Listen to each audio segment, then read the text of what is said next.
नमस्कार दोस्तों, कथा मंच में आपका स्वागत है। एक व्यक्ति जिसकी उम्र लगभग 35 साल की रही होगी, वह ट्रेन में भीख मांगकर अपना जीवन यापन करता था। इस दुनिया में वह अकेला था, ना कोई परिवार था, ना कोई मित्र। रेलवे स्टेशन पर ही सोता था, स्टेशन ही उसका घर था। एक दिन ट्रेन में भीख मांगते हुए उसका सामना एक सेठ जी से हुआ।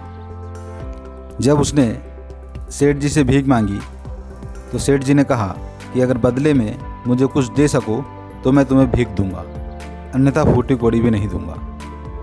भिखारी ने कहा कि मैं तो भिखारी ठहरा, भला मैं दुआ के अलावा और क्या दे सकता हूँ। सेठ जी ने कहा, मैं व्यापारी हूँ और बिना कुछ लिए ना देता हूँ और ना कुछ दिए बिना लेता हूँ। लेन देन के अलावा मैं कुछ नहीं करता। तुम मुझे दुआ दोगे तो मैं भी तुम्हें सिर्फ दुआ ही दे सकता हूँ, नकद रुपए तो बिल्कुल नहीं दूंगा। इतना कहकर भिखारी को आगे टरका दिया। भिखारी को सेठ की बात दिल में चुभ गई। उसने सोचा, अब भीख के बदले लोगों को कुछ ना कुछ जरूर दूंगा। भिखारी सोच में पड़ गया कि बदले में क्या देना चाहिए। सारी रात वह सो न सका, यही विचार करता रहा कि क्या दूं भीख के बदले। चूंकि वह रेलवे स्टेशन पर ही रहता था, अगली सुबह उसका ध्यान स्टेशन के आसपास लगे फूलों पर गया।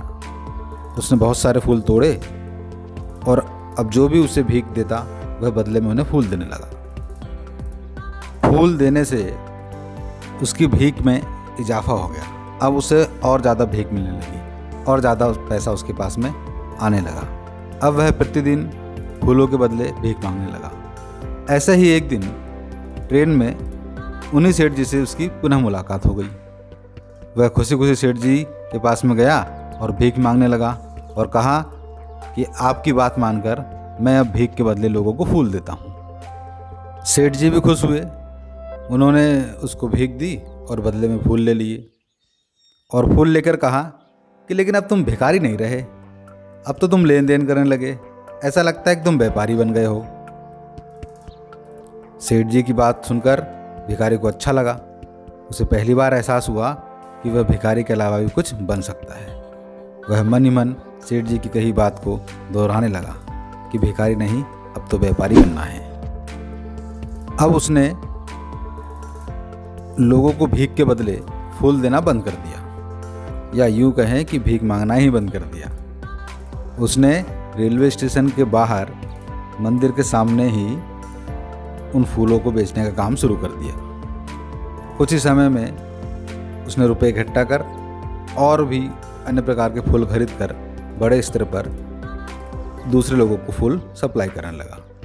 इस प्रकार एक साधारण भिखारी कुछ ही महीनों में एक फूल का दुकानदार बन गया और कुछ ही सालों में एक फूल का बड़ा व्यापारी बन गया। कुछ समय बाद भिखारी से व्यापारी बने व्यक्ति को एक बार पुनः सेठ जी मिले। उस व्यक्ति ने सेठ जी को नमस्कार किया, किंतु सेठ जी उसे पहचान नहीं पाए। उस व्यक्ति ने सेठ जी को अपनी पहली 2 मुलाकातों के बारे में बताया और कहा कि पहली मुलाकात में आपने मुझे प्रकृति का नियम बताया था, जिसके अनुसार जब हम कुछ देते हैं तभी हमें कुछ मिलता है। लेन देन का यह नियम वास्तव में काम करता है सेठ जी। मैंने यह बात बहुत अच्छी तरह से महसूस की है। पहले मैं खुद को हमेशा एक भिखारी समझता था। इससे ऊपर उठकर मैंने कभी सोचा नहीं था। और आपसे मेरी जब दूसरी मुलाकात हुई तब आपने कहा था कि मैं व्यापारी बन गया हूँ। तब मुझे महसूस हुआ था कि मैं भिखारी से व्यापारी भी बन सकता हूँ। सेठ जी ने कहा, हाँ भाई, इसीलिए हमारे पूर्वजों ने, विद्वानों ने, मनीषियों ने स्वयं को जानने पर अधिक जोर दिया है। स्वयं को जाने बिना व्यक्ति अपने जीवन में बहुत कुछ नहीं कर सकता। यह सब स्वयं को, अपने आप को समझने की बात है। जब तक तुम स्वयं को भिखारी समझते थे तो तुम भिखारी ही रहे। जब तुमने खुद को व्यापारी माना तो तुम व्यापारी बन गए। तो मित्रों, इस कहानी से हमें प्रेरणा मिलती है कि हमें स्वयं की क्षमता और सामर्थ्य को पहचानना आना चाहिए।